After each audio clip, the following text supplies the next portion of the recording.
Thanks for staying with us. Still on Osun State, we have Honorable Taiwo Oluga representing Ayedade Isokon Irewole Federal Constituency of Osun State, and also the Chairman House Committee on Women in Parliament at the National Assembly, a revered position that covers the Senate as well. Welcome with us, Honorable Oluga. Welcome to the show, madam. Are you there? Yeah, I'm here. Good morning. Morning. Good to have you. Sorry I murdered the name of your constituency. I do apologize.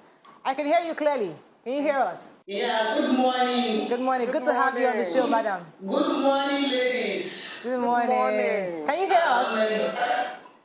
I'm excited, and let me say thank you to the management of TVC. Thank you to the management of Your View. Thank you to the ladies. Thank you to the producer for bringing me on board. Thank you. And greetings from my people at Irewole Ayedade Isokon Federal Constituency in Osun State. Okay, you're welcome. You're welcome. All right, so I know that in March, you tried to push a bill to ensure that every state provides leaves one seat at least for a woman, because you are obviously the Chairman House Committee on Women in Parliament. So that was very important to you. Why was it necessary for you to push that bill? Do you feel that enough hasn't been done to ensure equity for women in Parliament? Thank you, my darling sister and listener out there. I think the reason for bringing that bill up is for us to improve on the existing provisions that we have for women out there. And we think there's nothing wrong in improving on the existing laws, whether policy, whether the chances they have given us one time or the other to serve our country, to serve our people. We just think of another initiative that we can do that. It was actually brought up by my leader, Right Honorable Nkiruka, and we really supported that. Quite a number of amendments has been going on too. So I think it's a good one for the women folks if it passes, if it's gotten assent from Mr. President. Okay, so Ma, this push, while women on the outside will sentimentally want it, I've had the privilege to speak to people within your level, Ma, and it's something that would be a tough thing to approve. Wouldn't it have been better to ask for a more realistic inclusion, a more achievable inclusion, as opposed to saying reserve one seat for the House of for a female representative at every level? Did you hear me, Ma? Yeah, because yes, I can hear you clearly. Yes, I think it is achievable, it is realistic, because we have existing room for women before. We just sort of another initiative of bringing more women on board. And since the Constitution Amendment is ongoing and all of us were clamoring, we're looking out to see a new Nigeria out there. And we think the problems that we have at every sector in this country, bringing more women on board can actually get us to the right destination. All right. Why? What do I mean? Yeah, I would think so. It's not because we are women. It's because we have something upstairs to contribute to the development of our society. I want us to get that one clear. Right. We're clamoring for more seats. We're looking for more seats, not because we want men to pity us. No. We want to complement their effort. We are not competing with them. Right. We are not in competition with men. All right. Okay. We have the solution. We think what it. For example, my sister, look at a doctor of WTO, Dr. Ngozi Okonjo-Iweala. She got to that seat not because she's a woman. She got there because she has what it takes, and her pedigree speaks for her. Right. Same thing I want to say, and I stand to be corrected, is that a female president that can govern this country, they should just give us time, that give us 2 hours to produce a female candidate. We are ready, we are good, we are competent women, more than competent. Okay, so, Honorable. Honorable. This time around, going to get assent from Mr. President, and we're going to schedule, and we're going to, apart from the existing room for women that has been on grant. Right. Okay, let me pause. You see, today on Wednesdays we like to have women we love, because we like to talk to women who are doing great things out there. So I know I started with your most recent bill, but I want to go back to your career as a politician. Who you are as a person, because from what you've said so far, you obviously feel the pulse of many Nigerians as regards the kind of leadership we need. Now, as an APC member, you are in the ruling party. What kinds of conversations are you having? I mean, I know you got there not just by being pretty. By what? You didn't get there by being pretty. You didn't get there by fiat, but you got there by hard work. Credibility. So I need to understand, what conversations are you having within your party to encourage more women participation in leadership? Did you get that? Yeah, thank you, my sister. Yeah, I got it clearly.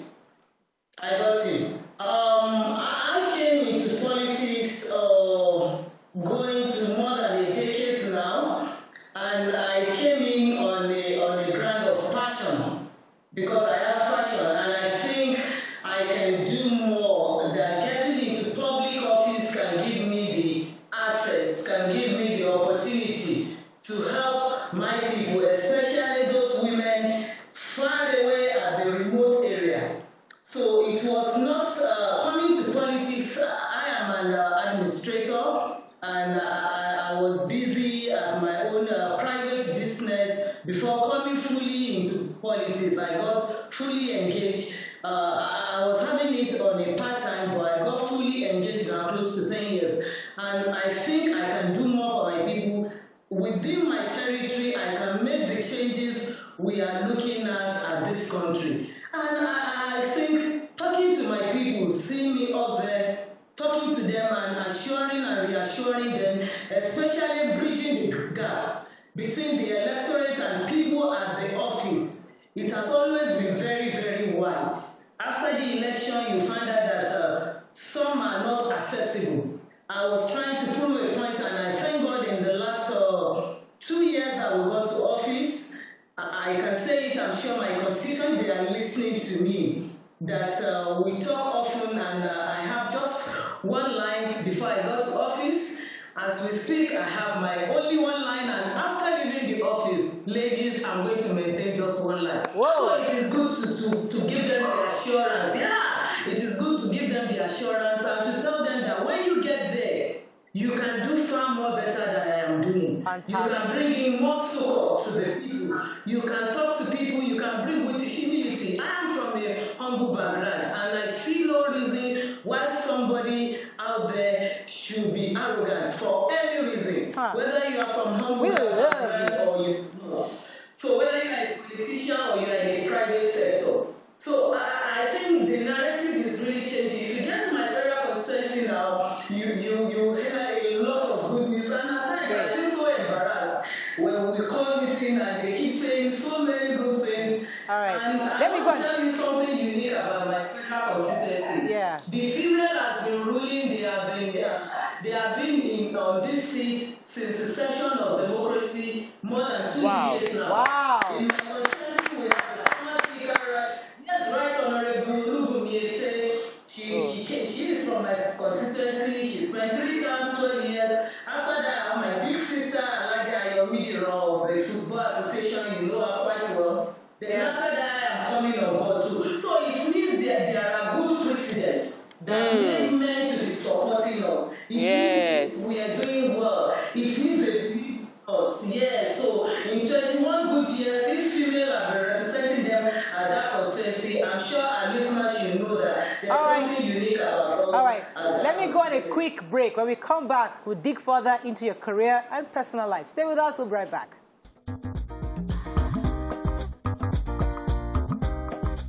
Stay tuned. Your View will be right back.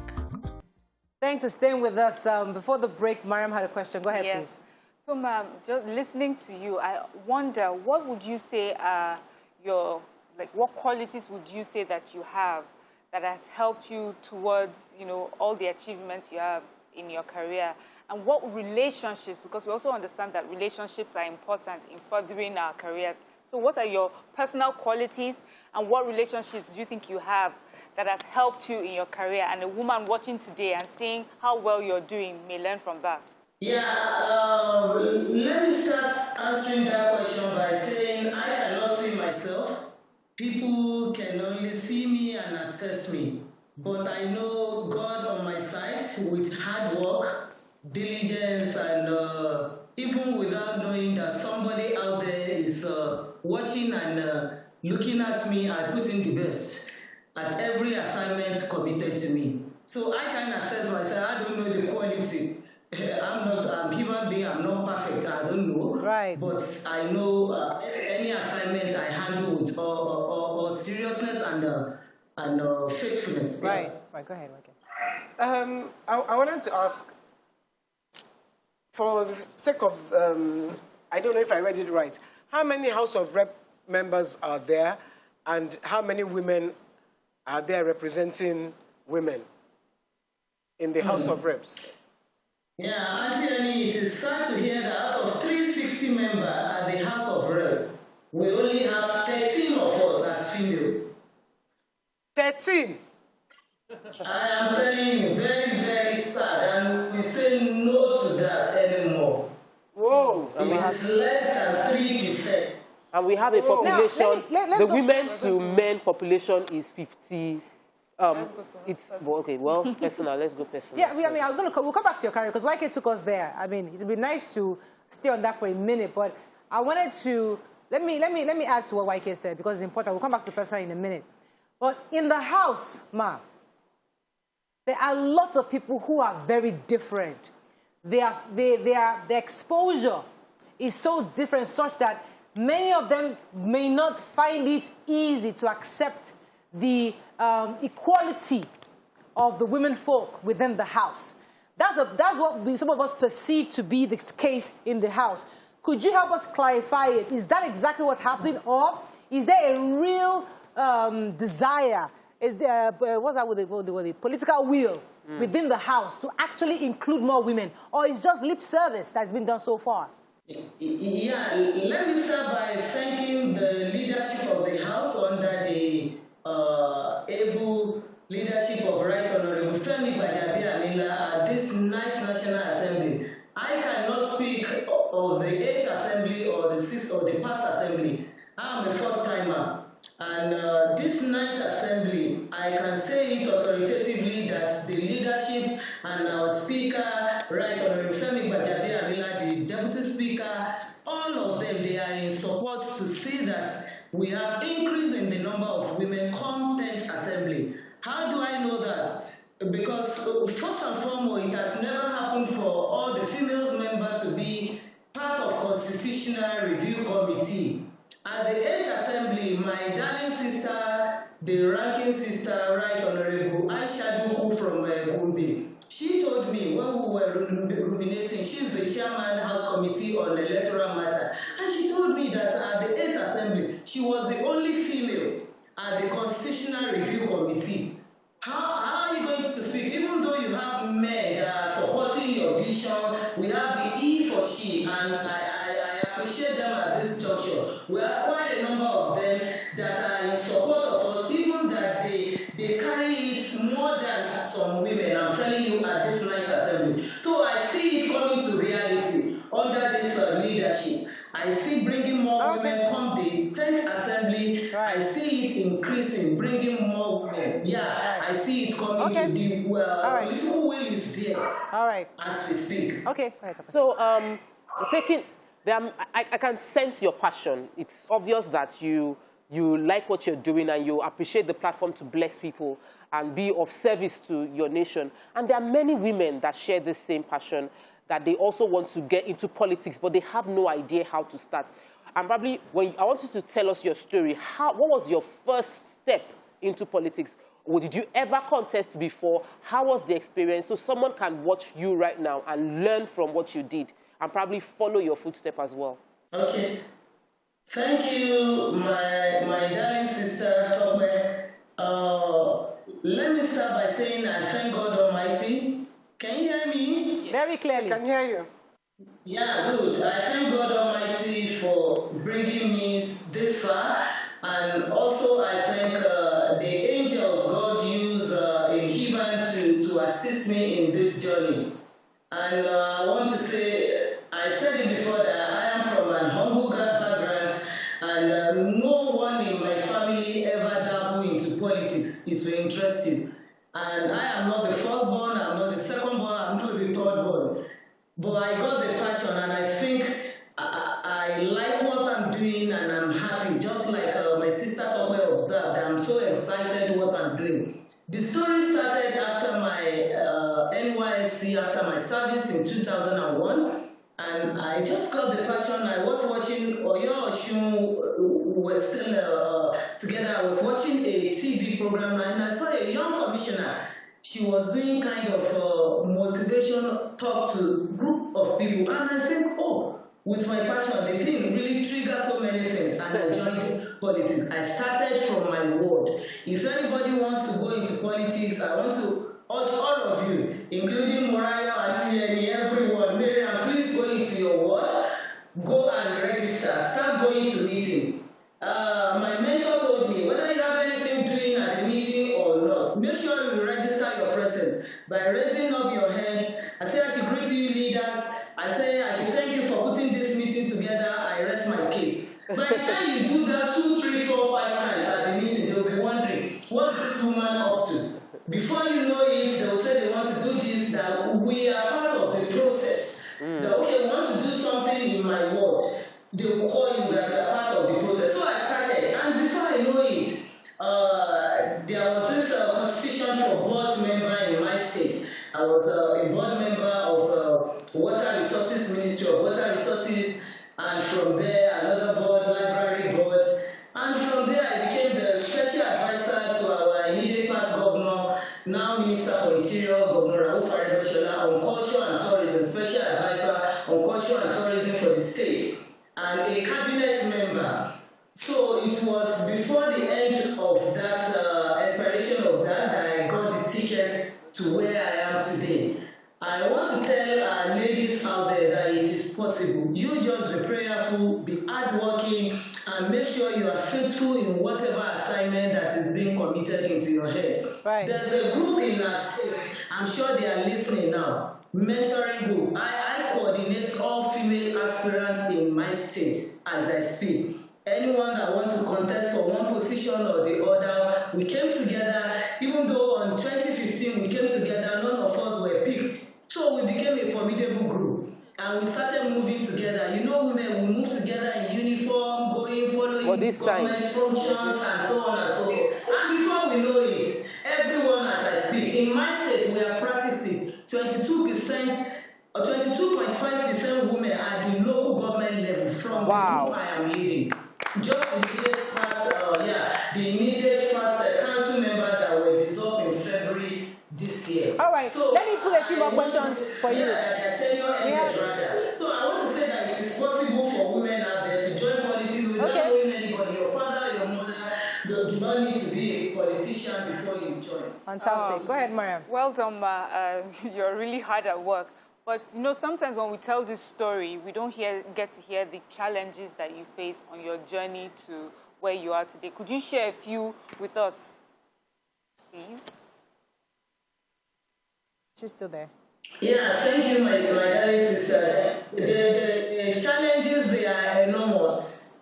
They are enormous, but the determination and being focused made me to see those challenges as Yoruba will say ariwoja, market noise. I don't magnify challenges. Life itself is a challenge. So for anyone to be in any profession, not only politics, you should know that there will be some little distraction out there, especially the stigmatization when you are in politics as a woman. So many things, talk side, you will be the talk of the town and so on and so forth. But once you are focused and you remain yourself, I don't pretend. That is me. I don't pretend. Remain yourself and let people know what you stand for. I believe with that we can surmount the challenges. Right. And when it comes to the financial aspect, I tell you, when the time comes and you really need the money, people will gather once they see your sincerity, your commitment, and they will key in into your vision. All right, thank you. Right. Yeah. First of all, let me just read this tube to you. Morenike Mafe Bilikis, she says, the women who are already there should start a mentorship program to groom upcoming generation. Let them know they can represent their constituencies and be a voice of the people. So she's talking to you. How are you going to implement that? You know, to make women in your own constituent know that, come, let us be there. Then the second thing I wanted to ask, do you find it, because 360 men, 13 women, goodness me. What are the challenges you face with these men? I think that's the one she should take first. Yeah, thank you, Auntie. Number one, the mentoring. I just set a group in my state now that we are coordinating and we are leading. I've started in my constituency, even not in my constituency, in my state. And I just said it that more than 22.5% were at the local government administration level. Right. Because we were running a parliamentary system before. Some were chairman, some were vice chairman, leader of the house, and so on and so forth. And we're looking up to what is coming now to get more women on board. And as a committee chairman, women in parliament for this 9th National Assembly, I can say the committee, we had quite a number of conferences, roundtable discussion with our partners, Yaga, the clerk, and so on and so forth. They have been wonderful to the committee. And if not for the breakout of the COVID-19 pandemic by now, we had in our roadmap that we want to move around the 6 geopolitical zone to sensitize women, to tell them that they can get there, and we must support each other. We were about doing that before the breakout of the COVID-19 pandemic, and everyone were trying to run for our lives, for the safety of our lives. And we believe Honorable Oluga. Honorable Oluga, let me come in here because we have very little time left. The second part of YK's question, I want you to help us focus on it, and I want to add to that a bit more. Because we are in a patriarchal society. Yes, the men usually have their way in our country. So she was asking, how do you handle the men? And I'd like to add my own question to that is, how does a young woman manage the men within their political circles? Because there's always a modus operandi in these things. You know, you can't just go there and say, yes, you want to do things. But there are always ways of, I don't know, is it massaging their ego or trying to find a way for them to be accepted in those circles? How does a young woman who wants to get into politics manage the Nigerian madness that is within these political circles? Help us. Advise us, sister to sister, not politician to sister to sister talk, yes. 347 men. Okay, let me say this. Once you get to the plenary and you find that at times you get there, you find maybe one or two others, or maybe other women, they are on the oversight function. Not the 13 women are always seated at times. At times you find out that maybe 1 or 2 or 3 out of like 300 or 360. But once we enter there, we see ourselves as men too. That is the reality. And we blend. And I find the cooperation of the men, they are really cooperating with us, especially the leadership of this 9th National Assembly. Once you are in their midst, you won't even feel that you are a woman anymore. We relate together, we work together as a one Nigeria to achieve a purpose. If you have a motion, you have a bill, they support you. If they have, we support. And we have quite a number of E for she among them. That is the truth. I am telling you the truth. Then how do you cope at the political circle of men? Yeah, even if you are not in politics, as a female, I believe you walk around, whether you're in the banking sector, whether you are in other sector. I mean, you meet men there. So it is not different. There's nothing strange. nothing strange than the normal life. We're living a normal life, even in the political circle.